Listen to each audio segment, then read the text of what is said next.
Sampai kita benar-benar ketemu dengan gajah, kita belum akan main meriam. Sampai nanti ketika sudah yakin kita juga, baru bisa kita main meriam. Jadi main meriam hanya waktunya malam tadi. Jadi mudah-mudahan semuanya sudah paling tidak sudah mulai paham, sudah mulai mengerti kira-kira gimana memainkan meriam. Sudah mulai dapat.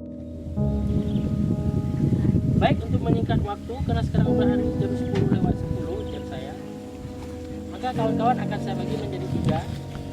Kelompok 1 nanti akan ikut dengan saya waktu penanganan. Kelompok 2 akan ikut dengan Bang Iwan. Kelompok 3 akan ikut dengan Bang Eri. Bang Eri, Bang Iwan dengan saya.